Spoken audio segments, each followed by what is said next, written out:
एक धन्ना जी करके भगवान के भक्त थे, छोटे से थे।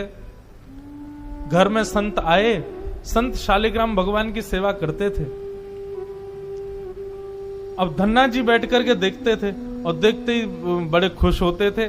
कभी दही से स्नान, दूध से स्नान, पंचामृत से स्नान, जल से स्नान, फिर इत्र आदि लगा के, तिलक लगा के उनकी आरती पूजा, तुलसी अर्पण, ये सब देख करके धन्ना जी को बड़ा आनंद आता था।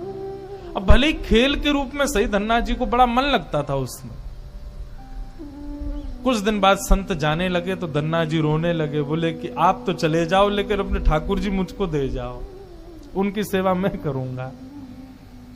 अब तो इतना रोए, इतना रोए, इतना रोए धन्ना जी कि संत का निकलना मुश्किल हो गया। तो संत ने क्या किया, रात्रि में धन्ना जी सोए तो बाहर से काला काला एक पत्थर ले आए और उस पर ही इत्र आदि लगा के, उसको तिलक विलक लगा के उसको सिंहासन पर बैठा दिया और अपने ठाकुर जी को नीचे बैठा दिया।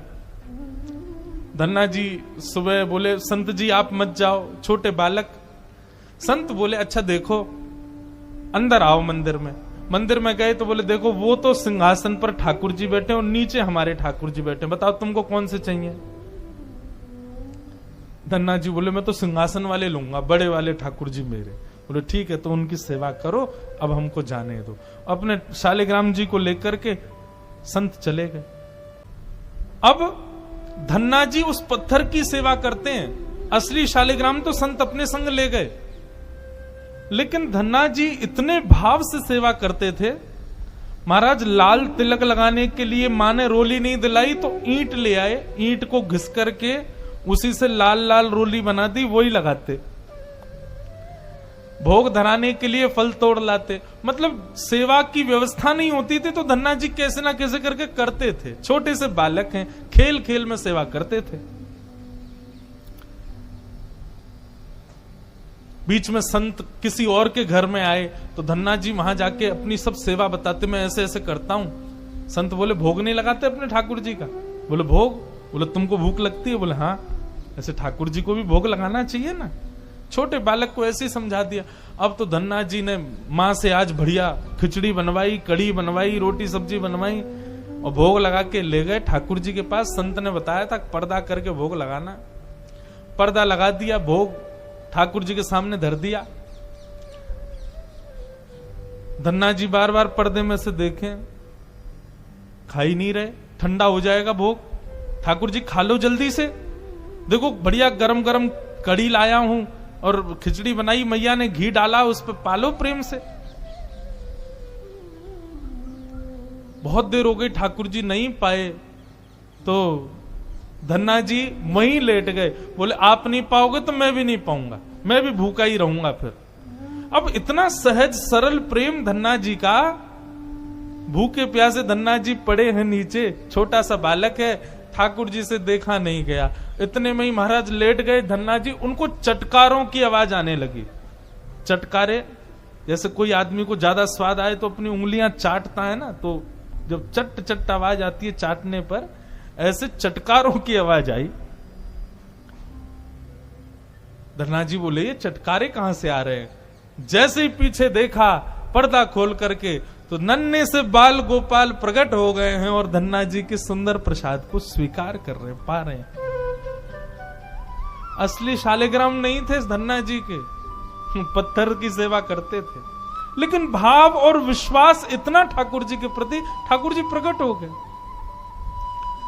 अब धन्ना जी थोड़े बड़े हो गए तो घर की गैयाएं चराने जाते थे और अपने ठाकुर जी को जेब में धर के ले जाते थे।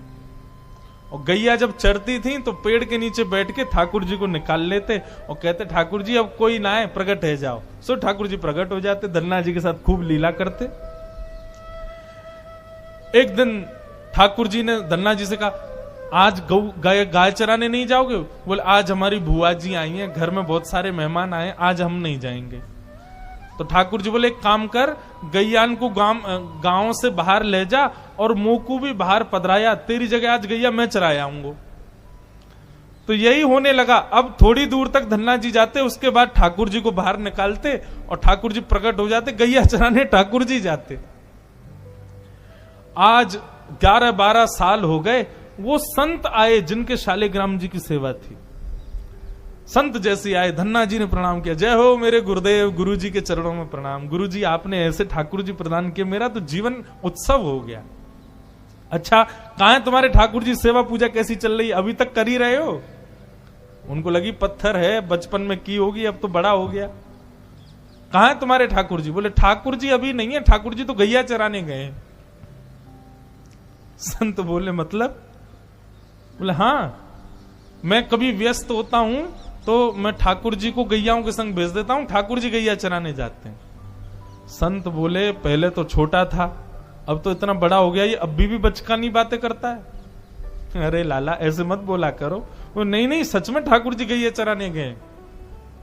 आपको विश्वास नहीं? शाम को चलो मेरे संग। गुरु जी को लेकर के वन में गया तो वन में गैयाएं चर रही थी। बोले कहां है तेरे ठाकुर जी? अरे देखो वो दोहरी गैया के पीछे पीछे हाँक रहे हैं, वाकू पीछे पीछे चल रहे हैं वाक्य, देखो ठाकुर जी दिख तो रहे। गुरु जी बोले हमको नहीं दिख रहे। धन्ना जी दौड़ के ठाकुर जी के पास गए, बोले मेरे गुरु जी आए हैं, उनको दिख जाओ। भगवान बोले उनको नहीं दिखेंगे हम बस तुमको ही दिखेंगे, तुम्हारे सखा हैं, तुमको दिखेंगे, सबको थोड़ी दिखेंगे। अरे भैया ऐसा मत करो। क्यों? बोले आपको और मोको एक दूसरे से मिलवावे वाले तो गुरुजी हैं। गुरुजी यदि मुझको नहीं देके जाते आपको, तो आप मुझे कैसे मिलते? मेरे गुरुदेव हैं, इन्होंने ही तो मुझको दिया था आपको। ठाकुर जी रीझ गए, पुनः पुनः धन की भक्ति, ऐसा भाव। इतने में ही नील माधव नीलमणि ठाकुर जी प्रकट हो गए, और जैसे ही प्रकट हुए दूर खड़े गुरुदेव के एक एक रोम बिलखने लगा, रोने लगे, और धन्ना के चरणों में प्रणाम किया।